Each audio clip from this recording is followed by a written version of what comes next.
Una disculpa por el retraso, muchachos, y bueno, vamos a tratar de recuperar el tiempo. Si hay algún inconveniente directamente con esta versión, espero que para la siguiente clase ya se solucione, que no sé por qué se perdió la configuración. Pero bueno, el último que nos habíamos quedado directamente era relacionado con lo que corresponde a que debemos de hablar de la instrumentación en hardware directamente de los equipos de resonancia magnética. Y habíamos visto que en realidad existen 4 tipos de magnetos que deben de existir en un sistema de resonancia magnética. El campo magnético estático o el campo magnético principal, nuestros 3 gradientes en Z, X y Y nuestras bobinas de radiofrecuencia para poder realizar la adquisición de la imagen. Y lo último que estábamos viendo estaba relacionado directamente con el hecho de empezar a ver directamente esta parte de lo que corresponde con el campo magnético estático. Y que como ya hemos dicho, este es el que genera esa alineación directamente de los átomos de la molécula que nosotros queremos utilizar, en este caso el hidrógeno, y que entonces en este caso debemos de considerar que es el que tiene una fuerza de campo magnético muy fuerte y que debe de ser muy, muy homogéneo. Y entonces en este caso debemos de tomar en consideración que este campo magnético estático es lo que hace los equipos de resonancia magnética tan voluminosos, considerando el hecho de que si nosotros queremos una fuerza de campo magnético mayor, vamos a requerir un mayor peso directamente en este tipo de instrumentos. Y en ese sentido, lo último que habíamos visto era que existía directamente esta relación en que, por ejemplo, un equipo de 0.5 teslas puede pesar 1 tonelada, mientras que uno de 3 teslas puede pesar 6 toneladas, y eso se debe de considerar directamente dentro de la infraestructura del sistema de resonancia magnética. Ahora bien, el campo magnético principal debe de ser suficientemente grande para rodar de forma efectiva a todo el paciente o por lo menos a toda la estructura anatómica que a mí me interesa observar dentro de mi imagen. Y entonces en este caso, estas dimensiones pues van a hacer que varíen un poco directamente cuáles son los costos, el desempeño y las apariencias que van a tener los resonadores. En ese sentido, nosotros debemos de considerar que en términos de este campo magnético estático principal, van a existir 4 tipos de magnetos principales: los permanentes, electromagnetos, magnetos resistivos y superconductores. Y nuestra intención del día de hoy es que podamos establecer la información de cada uno de estos tipos. Los 2 primeros, que son los magnetos permanentes y los electromagnetos, son los tipos de magnetos que utilizan materiales que ya están magnetizados por sí para poder producir este campo magnético. Y entonces en este caso hablamos directamente que son materiales como acero con alto contenido de carbón o de una aleación de aluminio, níquel y cobalto que se conoce como álnico, o de algunos otros materiales cerámicos como ferrita de bario. Usualmente estos magnetos permanentes o electromagnetos son como los magnetos que normalmente vemos nosotros en las caricaturas o como los magnetos de los imanes, en donde nosotros sabemos directamente que la pieza del magneto por sí solo ya tiene un cierto campo magnético, tiene unas ciertas propiedades y que no requiere de ninguna alimentación. Entonces, en este caso, aquí es en donde nosotros debemos tener bien claro que cuando no se requiere ninguna alimentación, se va a tener presencia de magnetos permanentes o en algunas ocasiones también de algunos electromagnetos. Y vamos a ver cuál es la diferencia principal entre alguno de ellos. Un magneto permanente es aquel en donde al paciente lo vamos a colocar entre el espacio que existe entre los polos magnetizados, estos que nosotros observábamos por aquí. Como ya hemos visto en estos magnetos de las caricaturas, pues tenemos esta forma de herradura, en donde siempre tenemos uno que se identifica directamente como el polo norte y otro como el polo sur. Como podemos observar directamente aquí. Y a pesar de que estos no tienen esa nomenclatura, sabemos directamente que esa es la configuración y que obviamente entre esos 2 polos existe un campo magnético. Y ese es el que vamos a tratar de explotar. Entonces, en este caso, esto me indica que directamente yo debo de tener un espacio suficiente para que mi paciente pueda introducirse directamente entre estos 2 polos magnetizados. Y entonces, en este caso, tomar en consideración que el paciente va a ser sometido directamente a los efectos de este campo magnético que produce el magneto permanente. El electromagneto es muy similar. Sin embargo, en términos de la estructura que tiene, es decir, también tiene esta morfología directamente como de herradura, o que deben de existir dos polos que están magnetizados y el paciente se coloca en medio. Sin embargo, la diferencia directamente de un electromagneto es que el campo magnético que éste genera es relativamente bajo, porque está hecho con materiales magnéticos suaves. Por lo tanto, es necesario que nosotros podamos magnetizar con un valor mucho más fuerte de campo magnético utilizando unas bobinas de corriente.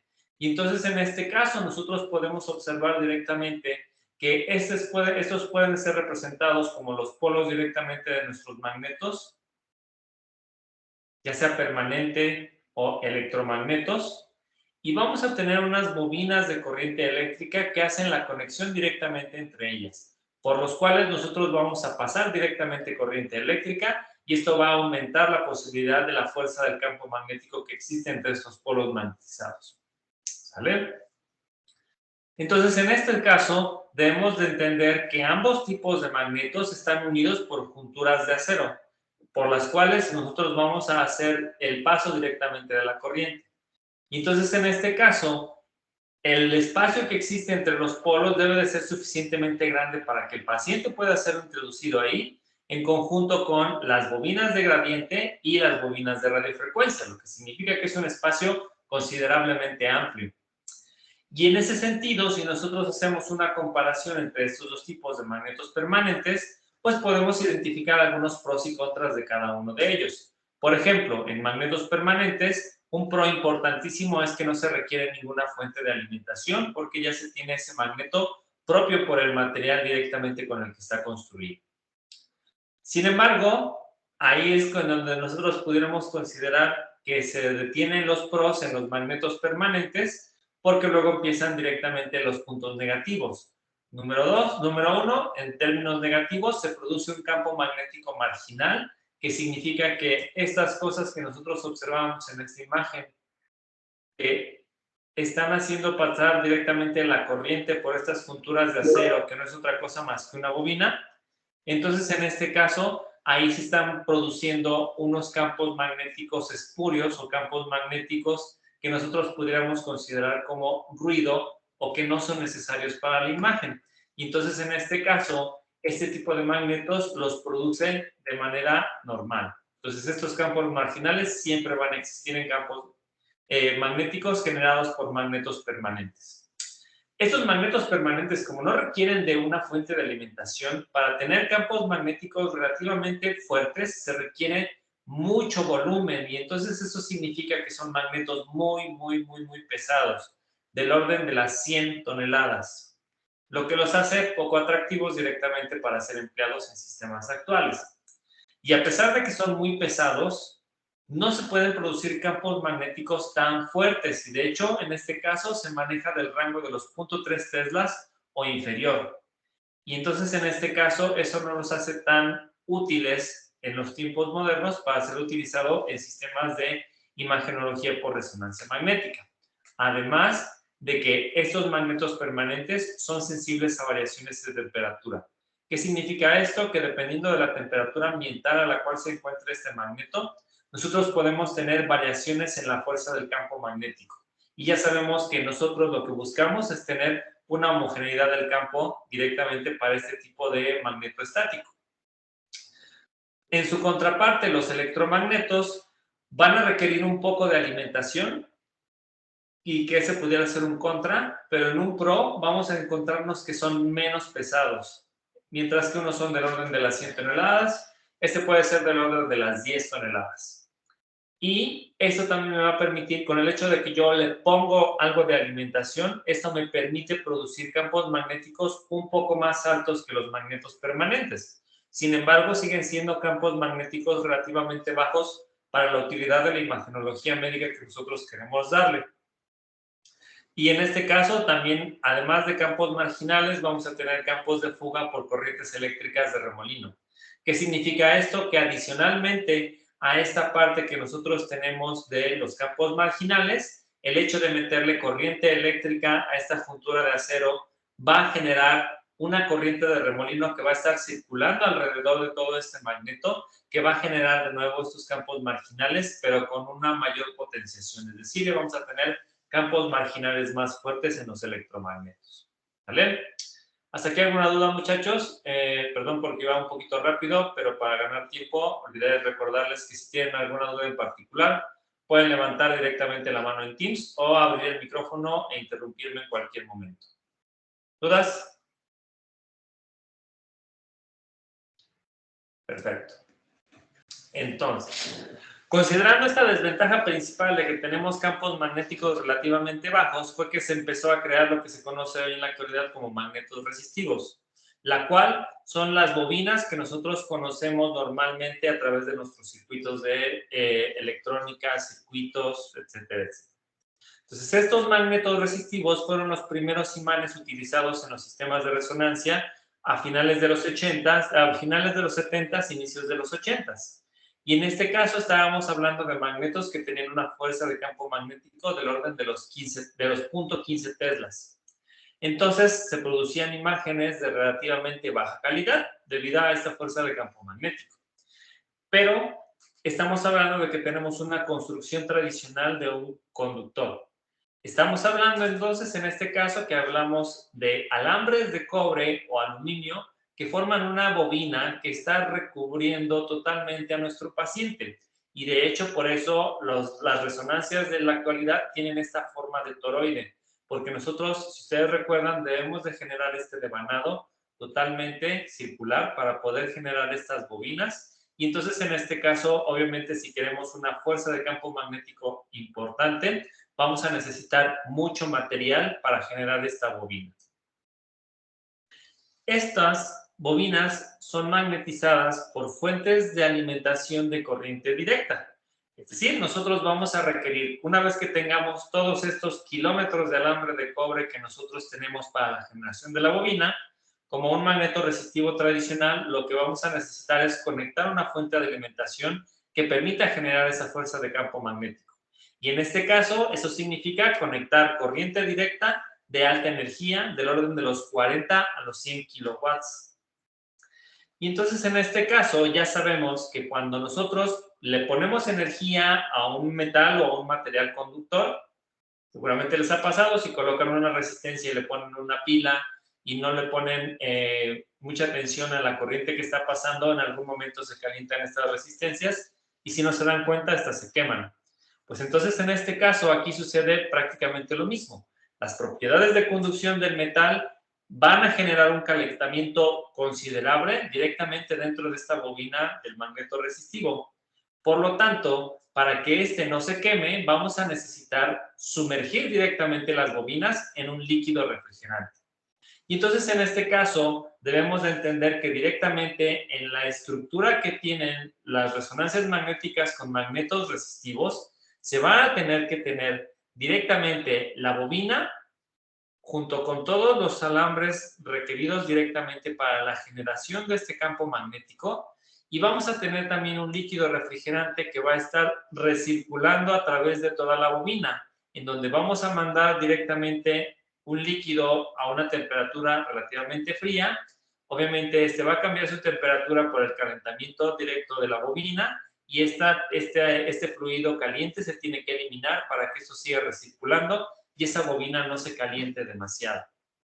¿Sale? Entonces, en este caso aquí, a pesar de que pudiéramos tener campos magnéticos muy, muy fuertes utilizando este tipo de magnetos resistivos, nos vemos limitados directamente por este efecto de generación de calor que se genera por el hecho de que yo le meto muchísima alimentación directamente para poder generar esa fuerza de campo magnético. Y entonces ese calentamiento impide que podamos usar este tipo de magnetos para fuerzas de campo magnético superiores a los 0.3 teslas. ¿Sale? Entonces, en este caso, además, el hecho de que consideremos un sistema que me permita generar una disipación de calor va a aumentar directamente el volumen de la resonancia. Entonces, si yo tengo un sistema muy bueno para disipar el calor, entonces voy a poder tener fuerzas de campo magnético más grandes, pero para tener una mayor disipación de calor voy a tener un sistema de resonancia mucho más voluminoso.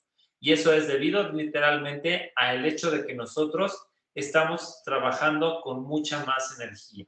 Por lo tanto, no suele ser muy utilizado hoy en la actualidad este tipo de magnetos para los sistemas de resonancia, por la limitante de que ahora el volumen no es solamente la bobina de cobre, sino también el sistema de enfriamiento.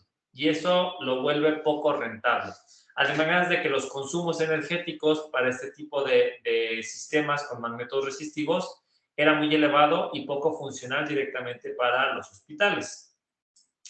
Así que lo que existe en la actualidad en los sistemas de resonancia magnética es utilizar magnetos superconductores. Entonces, estos han sido la solución y son los que han sido implementados desde inicios de los años 70 debido a su gran estabilidad de campo. Estos magnetos superconductores se basan en el descubrimiento de dos hechos científicos súper importantes. Número uno, Onnes en 1919 descubre que si nosotros sumergimos cables eléctricos en helio líquido del orden de los 4.2 grados Kelvin, estos van a disminuir su resistencia a valores de 0 ohms, lo cual es una consideración ideal, pero que podemos llevar a la práctica si nosotros consideramos esta temperatura tan baja. Y la otra propiedad importante es el descubrimiento del fenómeno de la superconductividad. De ese seguramente ya han hablado ustedes, a lo mejor han visto algunas películas en donde se menciona este fenómeno y vamos a tratar de entender qué significa. Si nosotros estamos a temperatura ambiente, nosotros sabemos que si armamos un circuito y nosotros le quitamos la corriente eléctrica, esta deja de circular, ¿sale? Es lo que nosotros directamente llamamos un circuito abierto. Porque si nosotros pensamos directamente en... Quito esto de aquí, esta no funcionó. Me paso por acá. Un sistema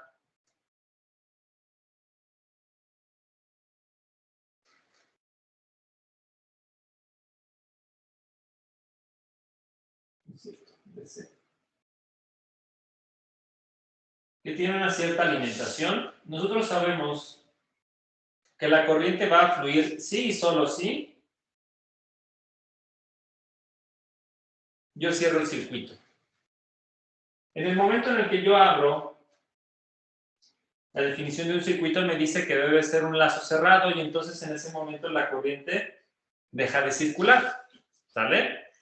Y esto es aplicable siempre y cuando nos encontremos a una temperatura ambiente. Si nosotros nos encontramos directamente hablando del hecho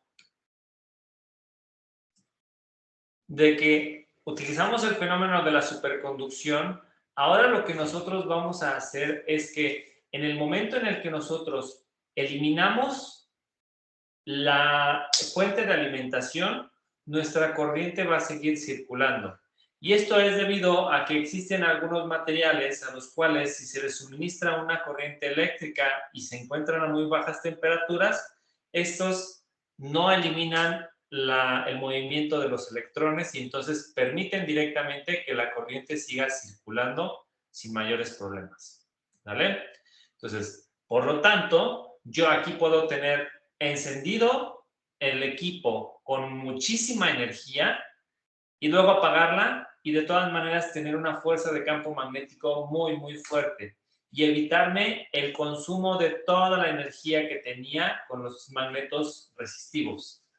Y entonces en este caso, obviamente esto me permite tener fuerzas de campo magnético de las que conocemos actualmente, un Tesla 1.5, 3, 4.7, 7.3, 11.2. Fuerzas de campo magnético muy, muy fuertes porque yo meto mis cables, que en este caso corresponde con toda la bobina del magneto estático, a una temperatura muy, muy baja, le pongo muchísima energía por muy poco tiempo, circulo la corriente y apago directamente la energía que yo estoy suministrando y la corriente va a seguir circulando, lo que significa que mi bobina va a seguir estando alimentada. Esto seguramente ustedes los han visto en algunos, pueden buscar videos en YouTube sobre superconductores o los han visto directamente en algunas películas o por ejemplo estos trenes que van directamente sobre rieles flotantes funcionan directamente sobre este efecto de los superconductores, en donde nosotros tenemos un material directamente sumergido sobre una sustancia que genera una temperatura muy, muy baja, como es el nitrógeno líquido, y este tipo de materiales superconductores, yo inicio la energía con muy poco tiempo, luego apago el sistema y la corriente sigue trabajando. Y obviamente, si yo le pongo un magneto, se genera una fuerza de campo magnético que le permite, en este caso, al magneto seguir flotando. Y la ventaja de esto es que si nosotros generamos este efecto superconductor, este puede quedarse corriendo prácticamente de manera infinita. ¿Vale? ¿Dudas hasta aquí?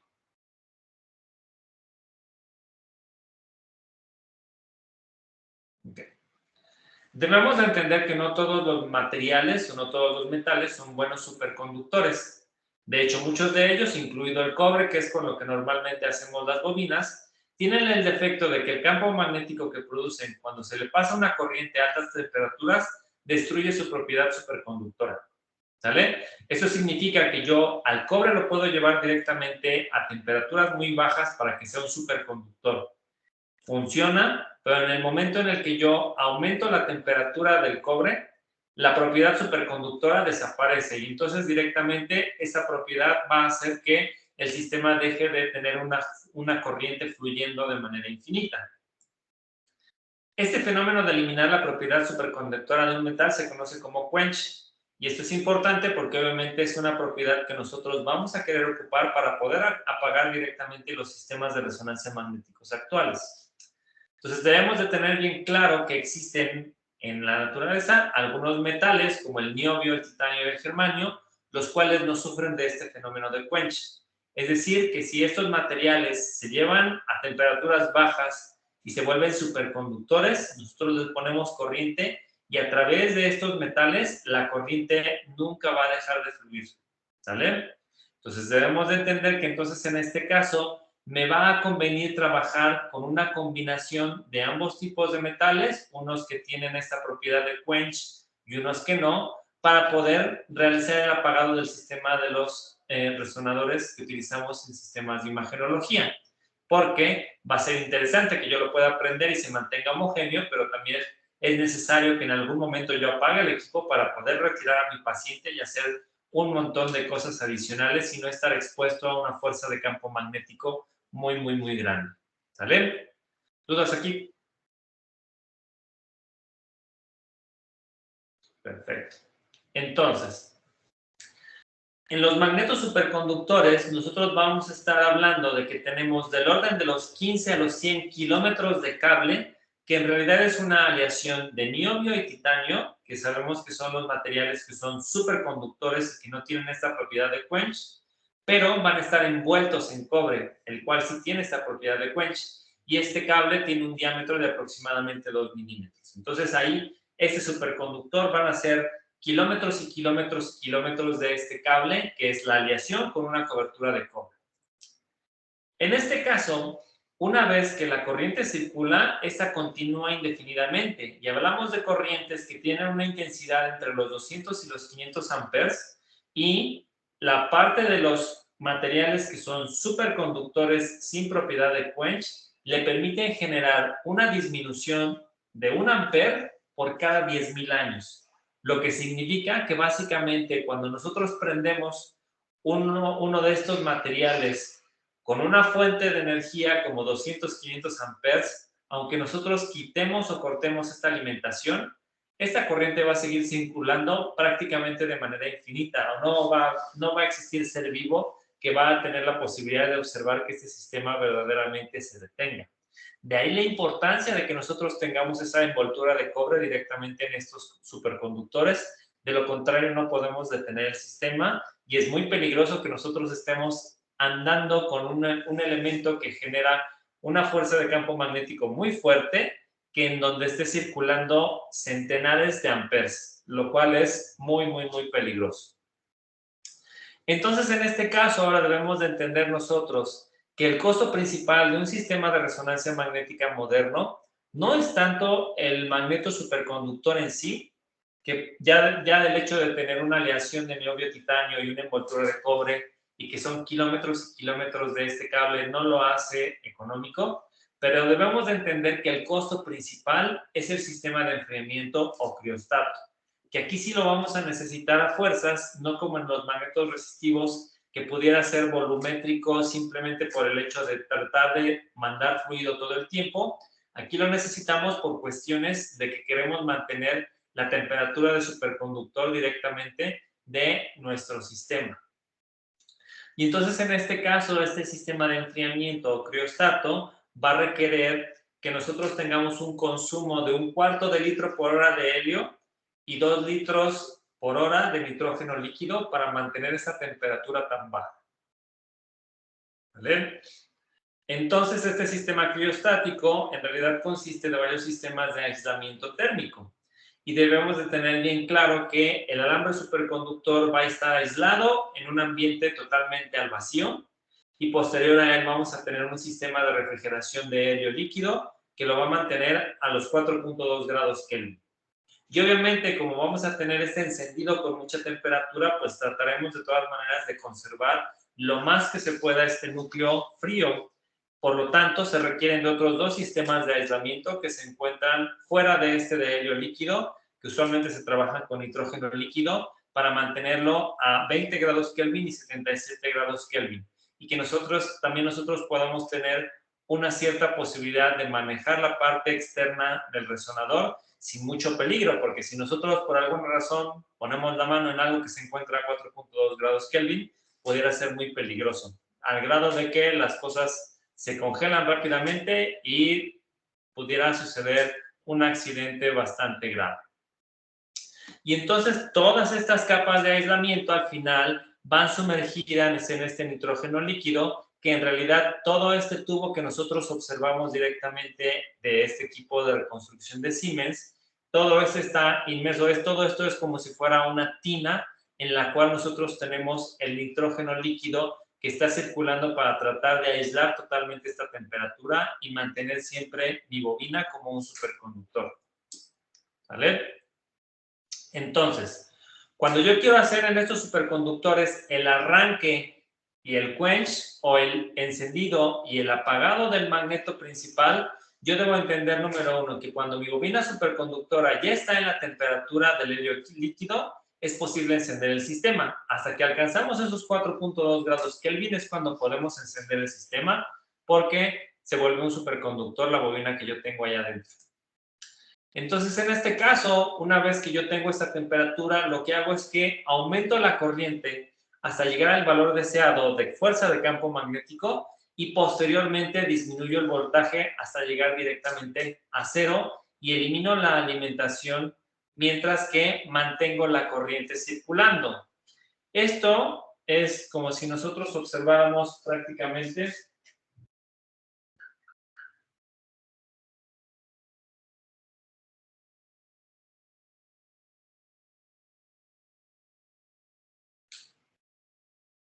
nuestra famosísima ley de Ohm.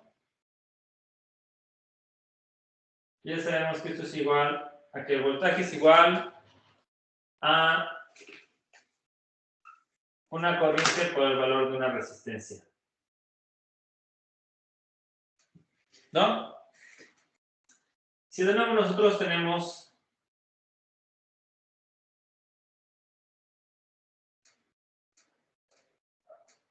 nuestro pequeño sistemita, lo pinté muy abajo, perdón.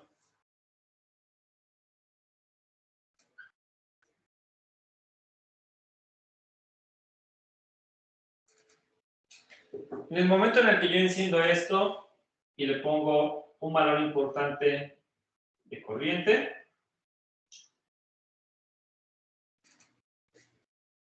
este yo lo pongo a circular. Sin embargo, considerando que aquí yo voy a estar trabajando directamente con el hecho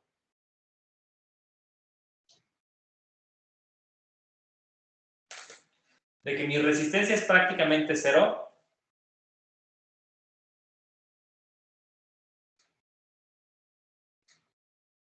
entonces esto cada vez obviamente no es 0, 0 porque tendríamos una indeterminación, pero esto se va volviendo un valor muy pequeñito.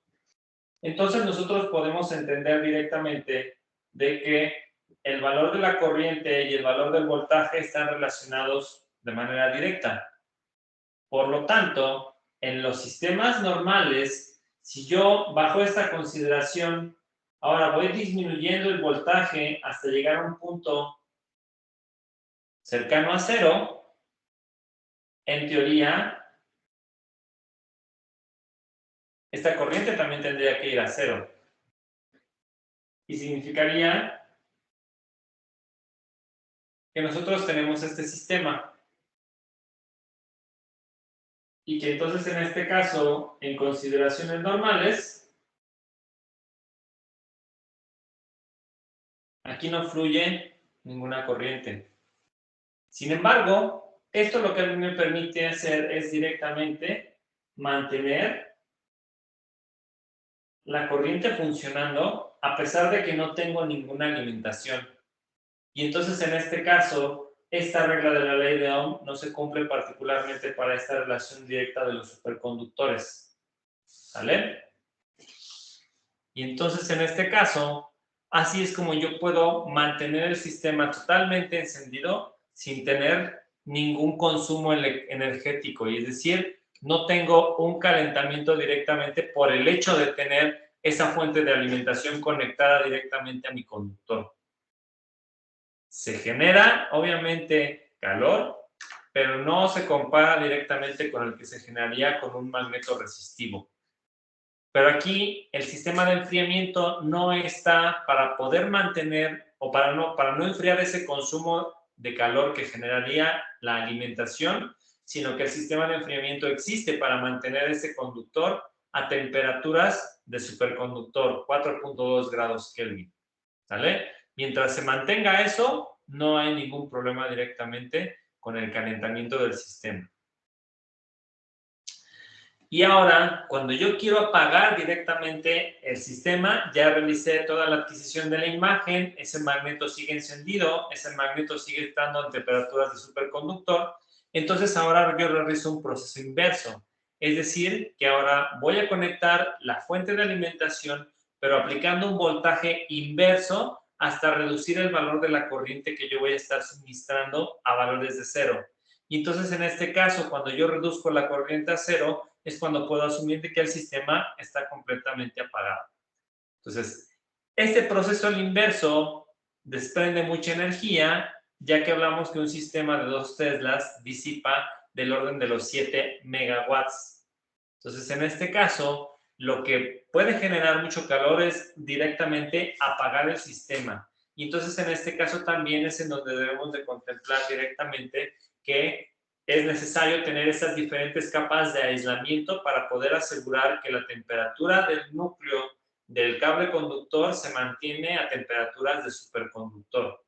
Porque si nosotros tenemos de nuevo esa parte en la cual disminuimos mucho el sistema totalmente de enfriamiento a valores de temperatura que no son los adecuados para un superconductor, entonces se va a requerir de nuevo de muchos sistemas, de mucho consumo de nitrógeno líquido y helio para poder llegar de nuevo a esos 4.2 grados Kelvin. Entonces eso es lo que tratamos de que no cambie mucho la temperatura dentro del centro del resonador. ¿Vale? ¿Alguna duda hasta aquí?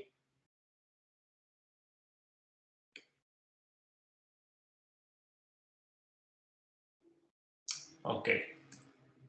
Entonces, es importante que mencionemos que existe un procedimiento de quench que puede ser el realizado de manera normal, como el que acabamos de explicar, en donde primero aumentamos el valor de la corriente hasta el lugar que queremos y luego disminuimos el voltaje para apagar la energía y luego hacemos el proceso inverso para disminuir la corriente y digamos que ese proceso de quench es el que utilizamos cuando la imagen ha sido obtenida de manera adecuada.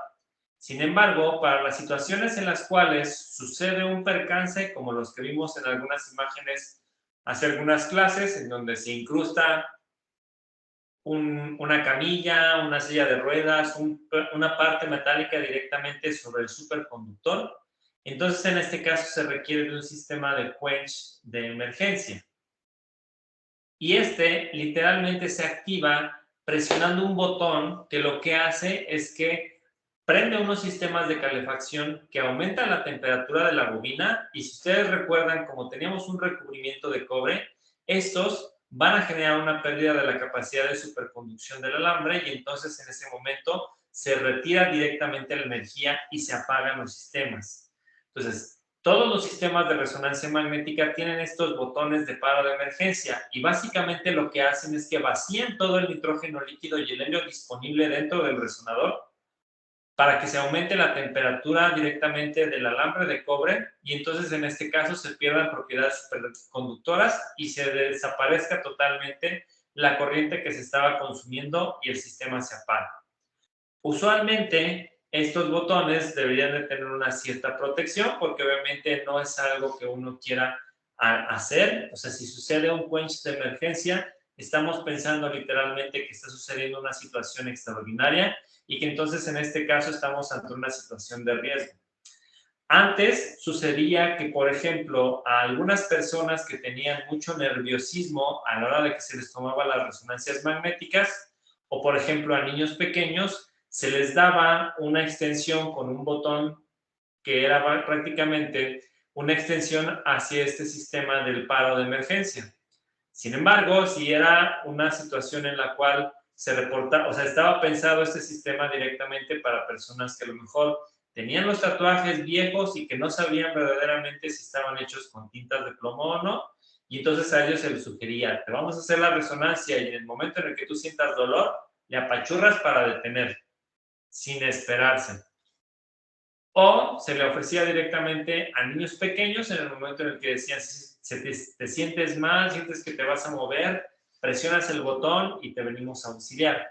Obviamente en la actualidad ese tipo de botones o extensiones ya no se manejan, solamente se tiene un botón de emergencia que se acciona mediante alguno de los usuarios que se encuentran en la sala, porque cada vez que se hacía un vaciado directamente de nitrógeno líquido y de helio, se tenía desperdiciado muchísimo dinero y es muy costoso poder volver a regresar a temperaturas de superconductor a un resonador. Y entonces en este caso hay que tener precauciones directamente para este tipo de situaciones. ¿Sale? ¿Alguna duda hasta aquí, muchachos?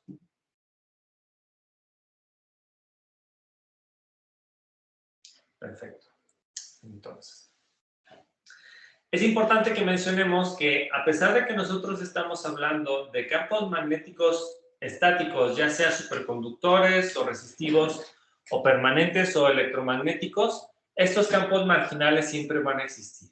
Y un campo magnético que se produce con mucha fuerza, como las que se manejan en esos sistemas de resonancia, va a producir campos marginales relativamente fuertes, al grado de que estos pueden producir efectos secundarios en otros objetos susceptibles a la radiación electromagnética.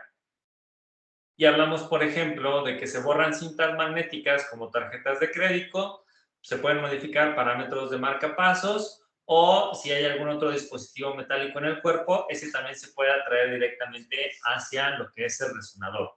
Entonces, usualmente se debe de considerar que del lugar en donde se encuentra el resonador no debería de haber ningún objeto metálico alrededor de unos 5 o 20 metros, ¿sale? Y aquí es importante que nosotros entendamos que dentro del hospital existen muchísimos objetos metálicos que pudieran ser atraídos directamente por esta fuerza de campo magnético. Por eso también dentro de la instalación de las resonancias magnéticas se deben de construir escudos de acero o bobinas con corrientes eléctricas que van en dirección opuesta a este campo magnético para poder contrarrestar su efecto. Y esto usualmente se conoce como una jaula de Faraday, la cual va a asegurar que se contiene ese campo magnético en un espacio confinado, usualmente el lugar en donde se encuentra directamente la resonancia. Porque si ustedes se observan desde el punto de vista del diseño arquitectónico, usualmente las resonancias magnéticas deberían de estar instaladas en alas que se encuentran aisladas de cualquier otro tipo de sistema de adquisición, llámese tomógrafo, llámese ultrasonido, llámese rayos X, llámese lo que ustedes quieran.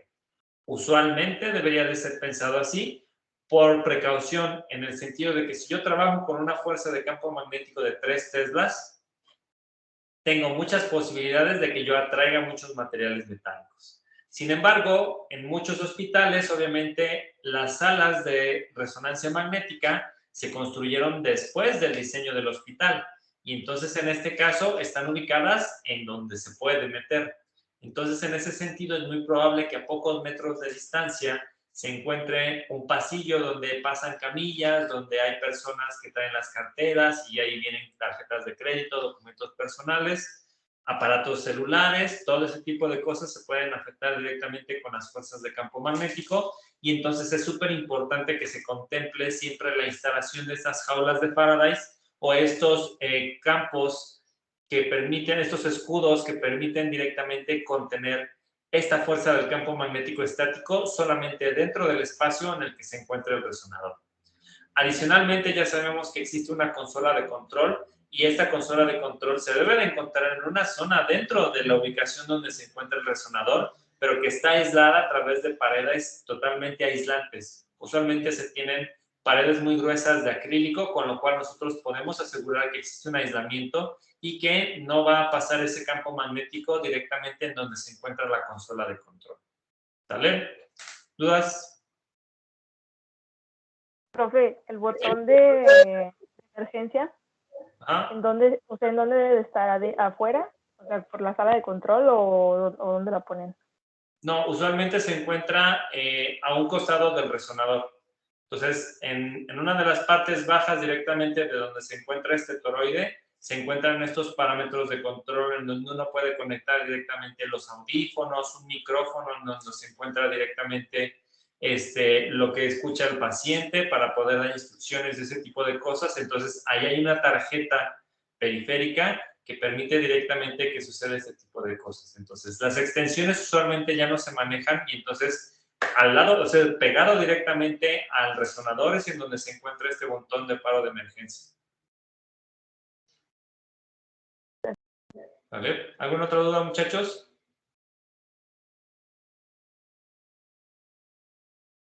Perfecto.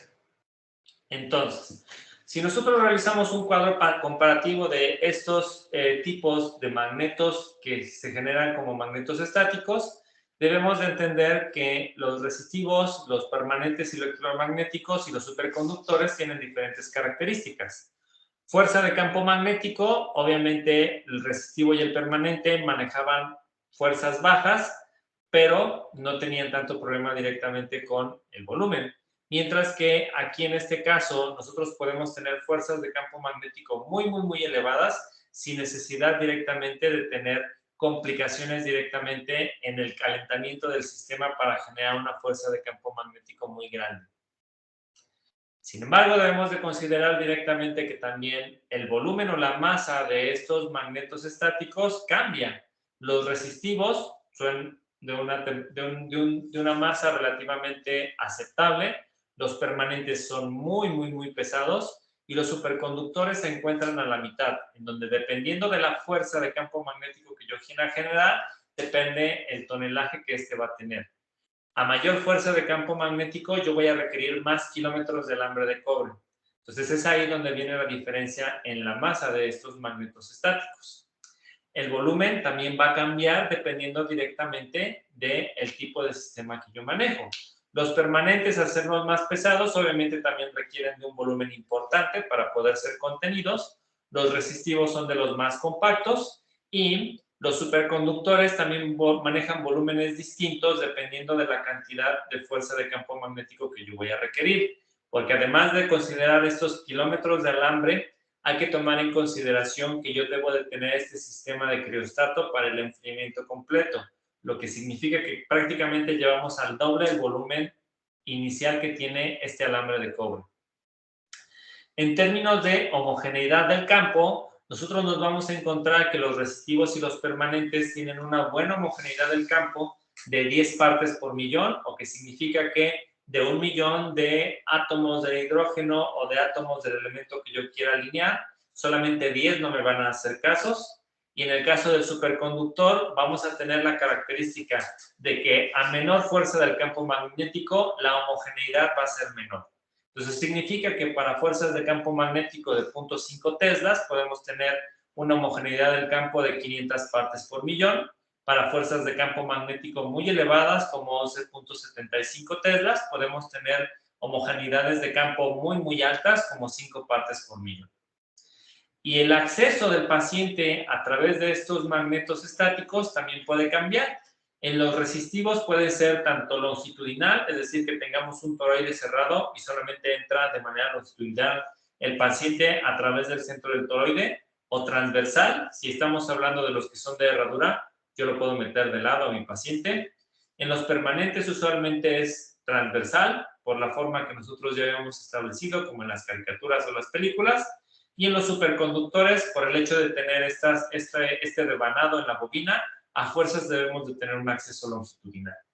Entonces, en algunas clases anteriores ustedes preguntaban directamente que si teníamos un paciente muy grande o era algo muy complicado y el espacio era muy reducido. Entonces, para esas situaciones en particulares en donde todavía se utilizan magnetos resistivos como la principal fuente del campo magnético estático de un sistema de resonancia.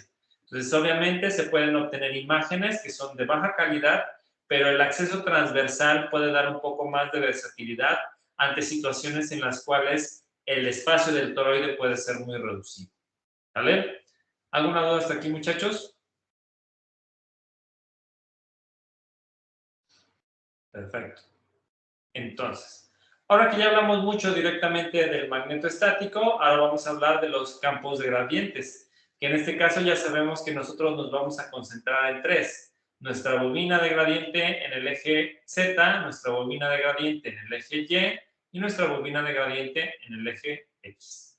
Entonces, en este caso, aquí estas me van a representar directamente mi sistema de coordenadas cartesianas para la generación de la imagen. Y vamos a necesitar tener tres bobinas que son totalmente independientes para poder hacer la adquisición y manejar directamente este encendido y apagado adecuado para utilizar nuestro algoritmo de reconstrucción de la imagen de variación de fase. Entonces, en este caso, debemos de entender directamente que estas tres bobinas son totalmente independientes. La bobina de gradiente en Z se construye como una bobina clásica, es decir, que vamos a tener alambre de cobre que va a estar enrollado de manera circular. Sin embargo, para poder diferenciar directamente la bobina del campo magnético estático versus la del gradiente en Z, es necesario que nosotros tengamos el devanado en sentidos contrarios. Es decir, si yo el campo magnético estático lo enrollo en el sentido horario, por fuerza, la bobina de gradiente en Z tiene que ir en sentido antihorario para que yo pueda diferenciar directamente ambos campos magnéticos. Además de que obviamente a mí me interesa que en el gradiente en Z yo tenga una dishomogeneidad de campo a lo largo de todo este gradiente, y entonces debo de tener un cierto espaciamiento entre la distancia que existe entre los cables, pensando que en los extremos debe de ser muy compacto y en el centro se tiene que ir separando cada vez más. Entonces, esta construcción en particular directamente de la bobina de gradiente en Z es lo que me va a generar esta dishomogeneidad de campo que me va a permitir hacer una selección de una rebanada en específico. ¿Vale? ¿Dudas aquí?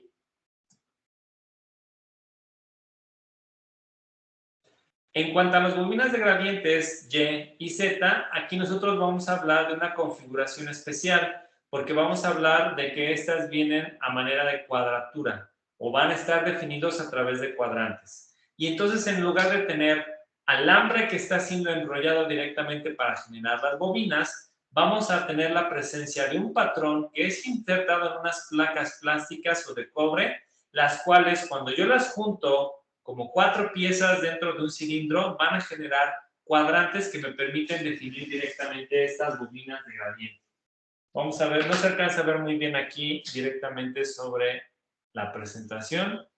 Vamos a intentar hacerlo en un dibujito medio feo de los que a mí me salen.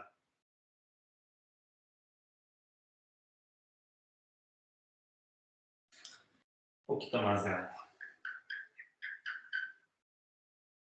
Imaginemos que yo tengo directamente esta configuración. Yo tengo este pequeño cilindro. Y lo que trata de representar es que significa que aquí yo voy a tener 2 placas de este lado y 2 placas de este lado. ¿Sale? Como el otro lado. Estas son las del otro lado. Entonces, en este caso, vamos a tener patrones en espiral en cada una de las placas que se van a repetir de la misma manera. Entonces, en este caso, voy a tener una especie de patrón semicircular arriba y abajo de las placas. De tal manera que cuando yo junto esta placa con la de abajo yo tengo exactamente el mismo patrón.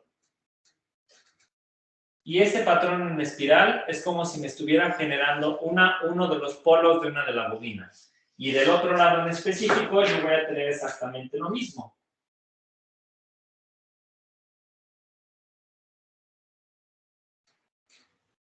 Y entonces esta y esta son los polos de las bobinas que me permiten generar mi gradiente en X, por ejemplo. Y lo mismo va a suceder con la parte de las otras que se complementan aquí atrás, solamente que en lugar de estar de derecha y izquierda van a estar ahí arriba y abajo, y entonces en este caso estas son las que van a producir las bobinas de gradiente en Y. Y entonces en este caso lo que se trata de medio representar directamente en la imagen que yo les estoy mostrando corresponde directamente con estas bobinas en cuadratura que nosotros llamamos directamente y que me permiten conformar estos gradientes X y Y a través de unas placas al juntar ambas como gradientes independientes. ¿Sale? ¿Alguna duda hasta aquí?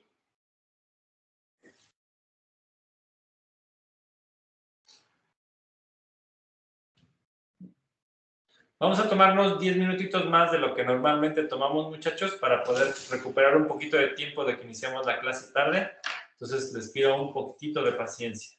Entonces, esos campos de gradientes magnéticos debemos de tener bien presente que son necesarios para la generación de la imagen y que entonces nosotros vamos a requerir de esta secuencia rápida de encendido y apagado de todos los gradientes para que puedan manejarse de manera adecuada.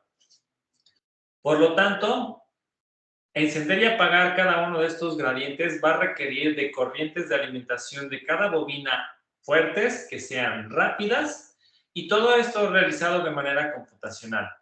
Y entonces en este caso debemos de pensar que usualmente en un resonador las bobinas deben de tener una resistencia del orden de 1 ohm e inductancias del orden de 1 milihenry.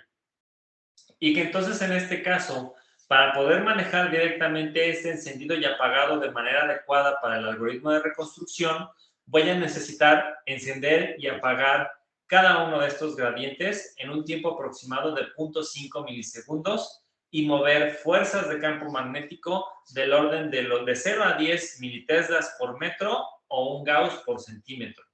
Y estos cambios directamente en la fuerza de campo magnético es lo que me permite realizar directamente esta selección de rebanada, generar este gradiente de desfase y este gradiente de lectura.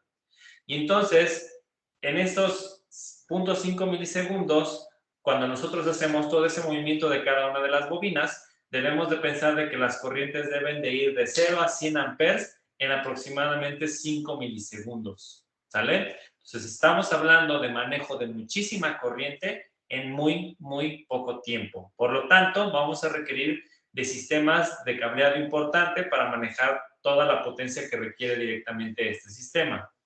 ¿Vale? ¿Dudas aquí?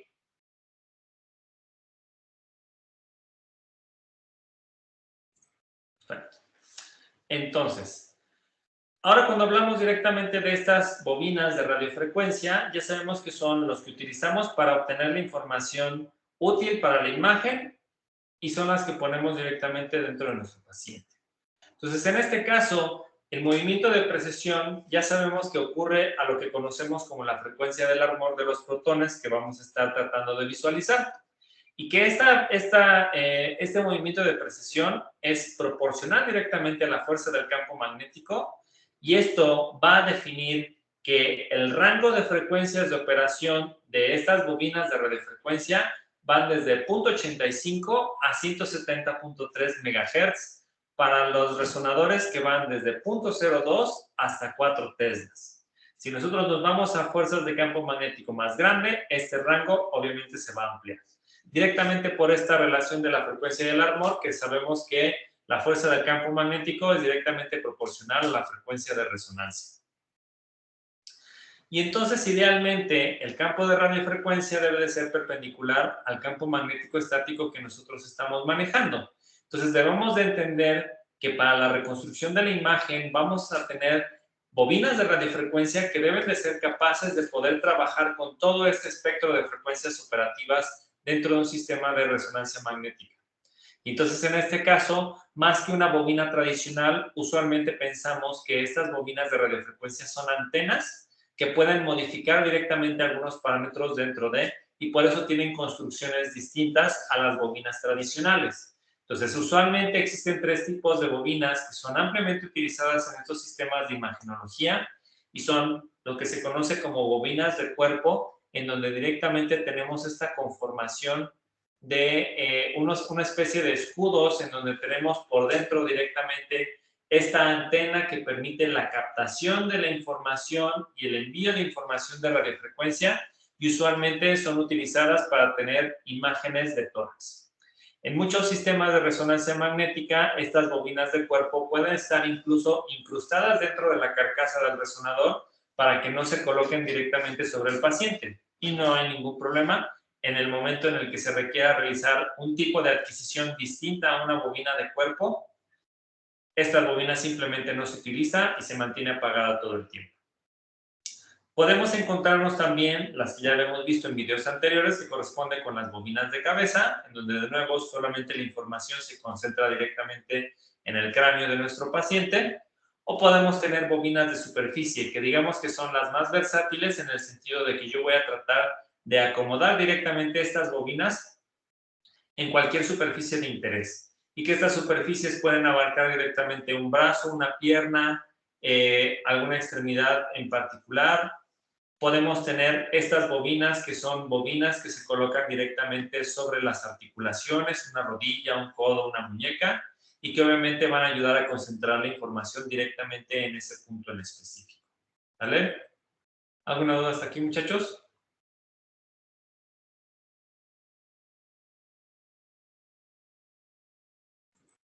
Perfecto. Entonces, déjenme ver si logro que se escuche este video para que veamos rápidamente toda esta parte de lo que corresponde con la construcción de un resonador relativamente rápido. Es un video un poquito larguito, pero trataremos de irnos más o menos rápido. Si no escuchan, no hay problema, muchachos. Trataré yo de irles explicando un poco cómo está esto. Este es un pequeño videoclip de un programa que pasó en Discovery Channel hace algún tiempo y mostraba directamente cómo se construye un resonador.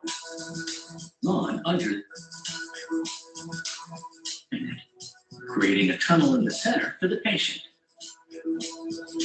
The seams must be extremely tight, because the tube will also contain the super cold liquid helium, which will make the magnet so incredibly powerful. Esto que estamos observando directamente es la cobertura más externa directamente del resonador, en donde se está soldando todo para poder meter ahí dentro todo el superconductor y todo nuestro sistema de enfriamiento, todo el nitrógeno líquido que va a permitir esta temperatura. Once the welds are complete, they cap the magnet and transfer it to a test chamber. They pump helium gas into the tube and activate a vacuum system that sucks out the air in the chamber. A sensor confirms there are no leaks and the welds are tight.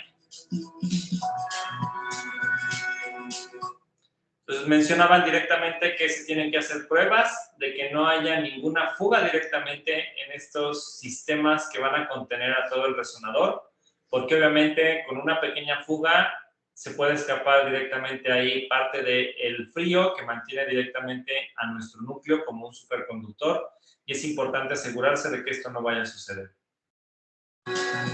They now construct the second aluminum tube around the magnet. This will act as an insulating shield.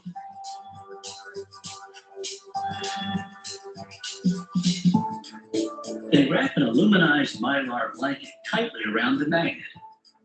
Aluminized mylar was first developed as an insulating material for spacesuits. In this case, it will be used to deflect heat to keep the magnet cold.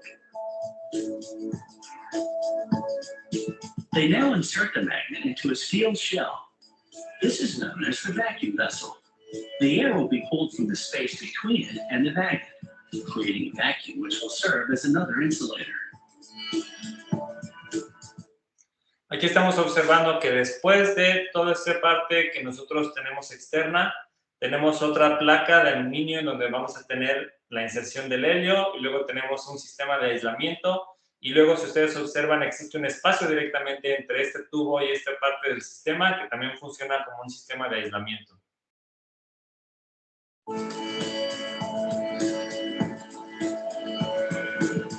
They mask the MRI tunnel with plastic and spray paint the exterior white. The paint will protect the steel from rust. Next, they install a refrigeration unit known as the cold head. The cold head will maintain the helium around the MRI's primary magnet at the incredibly chilly temperature of minus 452 degrees Fahrenheit. This will keep the helium in a liquid state. Without the cold head, significant amounts would vaporize and be lost. They now pump the liquid helium into the magnet. It's one of the coldest things on the planet, and the fill nozzles turn frosty.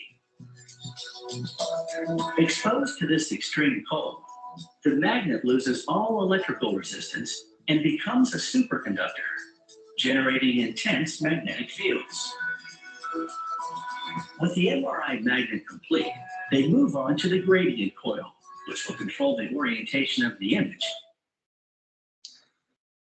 Me parece que, no me acuerdo si sí vimos esta parte, pero en este punto en específico, ya todos estos kilómetros de alambres del superconductor ya se encuentran dentro del sistema. Y ahorita lo que estamos observando directamente aquí van a ser la generación de las bobinas de gradiente. Entonces, esta parte en específico va a funcionar para generar el gradiente en Z y después veremos las placas que generan los gradientes en X y Y. With electrical pulses, it starts with a fiberglass epoxy tube cut to the correct length. A worker carves grooves in the tube and fills those grooves with epoxy.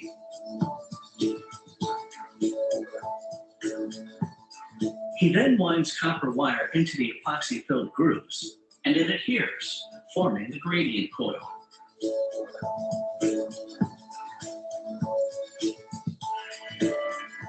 The team slathers epoxy onto the entire tube. The epoxy seals the wire, Toda esta parte corresponde con el gradiente en Z, entonces a estos tubos de fibra de vidrio les pegan directamente con epóxico el cable de alambre y luego lo vuelven a recubrir con otro material epóxico para evitar que estos alambres se puedan mover. Y entonces en este caso poder tener un mayor control directamente sobre el gradiente en Z. vibrations of the coil when it's in operation. They layer etched copper plates onto the epoxy and they adhere. Estos corresponden con los planos en cuadratura directamente que representan nuestros gradientes X y Y.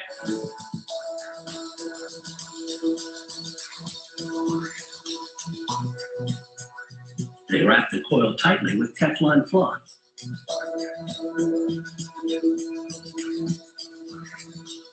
The worker pours epoxy resin onto the fabric.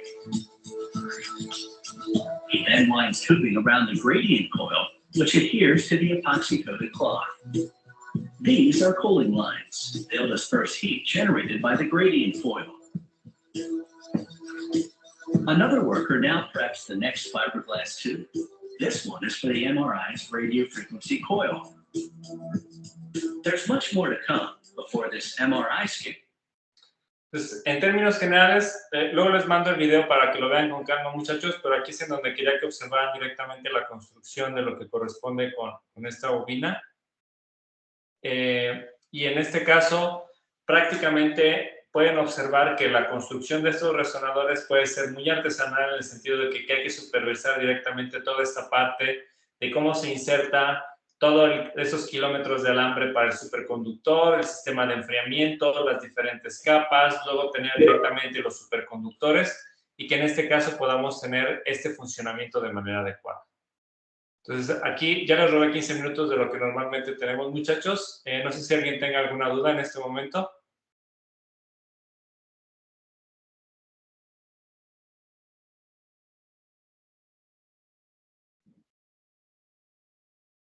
Si no hay dudas, pues sería todo por la clase del día de hoy. Una disculpa, trataré de arreglar mi Teams de manera normal, pero si no, nos vemos la próxima clase, muchachos. Muchas gracias. Gracias, profesor. Muchas gracias. Gracias. Hasta luego. Muchas gracias.